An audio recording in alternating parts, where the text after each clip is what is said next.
22 वर्षों के बाद लगातार ही अटूट गठबंधन रहा है भारतीय जनता पार्टी और श्रोमणी अकाली दल, लेकिन कहीं ना कहीं ऐसी कड़वाहट पैदा हुई कि जो 9 मास का रिश्ता कहा जा रहा था कि कौन 9 है कौन मास है, वो पंजाब में अलग अलग हो गए हैं। बेशक इससे पहले सबसे पुराना सहयोगी शिवसेना ने भी बीजेपी को छोड़ दिया था और अब अकाली दल ने भी एनडीए को छोड़ दिया है। चंदूमाजरा साहब, काफ़ी पुराना गठबंधन था आपका, पहले शिवसेना अलग हुई और अब आपने अलग रास्ता अख्तियार कर लिया है पंजाब में। किसान मुद्दों के लेके क्या कारण है कि भारतीय जनता पार्टी किसानों को लेके अकाली दल की क्यों सुनवाई नहीं कर पाई है? लगभग 3 महीने तक आपने उनके आगे पूरी तरह गिड़गिड़ाए भी, आपने पंजाब का पक्ष भी रखा, लेकिन कहीं ना कहीं उसको अनसुना कर दिया गया और कहा गया कि जो बिल है पंजाब के लिए काफ़ी अच्छे हैं, इससे किसान खुशहाल हो जाएगा। देखिए, ये बात तो बीजेपी की लीडरशिप बता सकती है कि क्यों आंदोलन किया गया और क्यों हमारी सुनी नहीं गई, मगर हमारी ओर से पूरी कोशिश की, हमारी ओर से कोई कसर नहीं छोड़ी गई। हमने बहुत जोर लगाकर लॉजिकली बात कहने की बात की कि जिन लोगों के लिए ये बिल लिया जा रहा है, ये अगर वो खुश नहीं है तो फिर क्या फ़ायदा है उसका।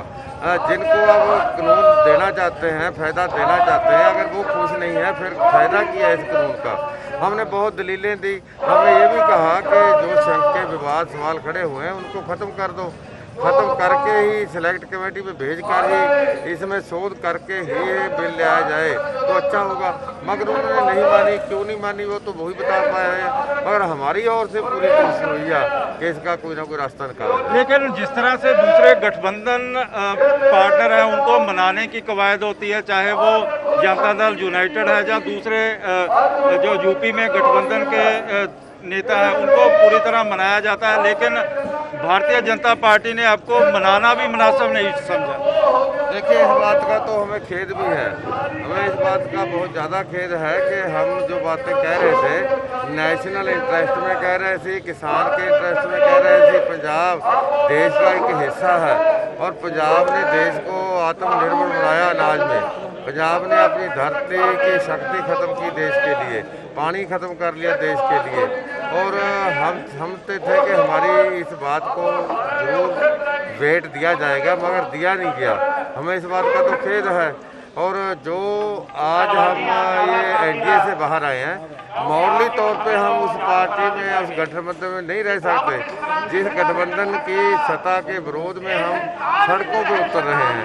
1 तारीख को हम प्रदर्शन करने जा रहे हैं, 1 तारीख को हम उस सत्ता के विरोध में सड़कों पे आ रहे हैं, और उसी सत्ता में हम भाईवाल बन के बैठे एक उचित नहीं था, इसलिए हम एनडीए से बाहर आए हैं। लेकिन एक कहावत भी है कि बहुत देर करती आते आते। देखिए, ये कहावत भी है, देर आए दुरुस्त आए, तो ये ज़रूरत थी। और कोई आपको मॉरली उचित नहीं बनता कि जिसके विरोध में आप लड़ रहे हैं उसके साथ आप बैठे भी हों।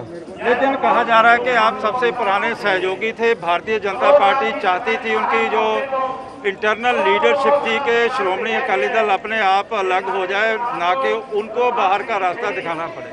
देखिए, श्रोमणी अकाली दल ने जो फैसला किया, अपनी सारी नीचे से फीडबैक लेकर करा है, और समझते थे कि ये हमारा फर्ज बनता है, और हमारा कोई अधिकार ही नहीं था एनडीए में बैठने का जिसके विरोध में हम सड़कों पर उतर रहे हैं। लेकिन कहीं ना कहीं भारतीय जनता पार्टी ने इशारा भी कर दिया था कि हम 117 सीटों के ऊपर लड़ेंगे भी, और उनके कई नेता लगातार डिमांड भी कर रहे थे कि 23 सीटों वाली पार्टी को 50 तक तो पहुंचाया ही जाए। नहीं, एक इशारा किया या कोई बात की, इसका कोई असर नहीं था। ये पार्टी का पहले से ही हिस्सा था, नीति थी, प्रोग्राम था, उस प्रोग्राम के तहत ही हमने किया। लग रहा है कि आनंदपुर साहब के मते की ओर भी अकाली दल जाएगा। देखिए, श्रोमणी अकाली दल आनंदपुर साहब का जो मता है फेडरलिज्म का, संघीय ढांचे का, प्रदेशों को अधिकार देने का, वो तो अकाली दल ने कभी छोड़ा ही नहीं। अकाली दल तो हमेशा ही कहता रहा, और ये देश की तरक्की तो हो सकती है अगर प्रदेश स्ट्रॉन्ग होंगे। और ये थे प्रेम सिंह चंदूमाजरा जो बता रहे थे कि आने वाले समय में किस तरह की रणनीति श्रोमणी अकाली दल की रहेगी। कैमरामैन इंद्रजीत के साथ विशाल इंग्लिश, न्यूज़ 24, रोहतक।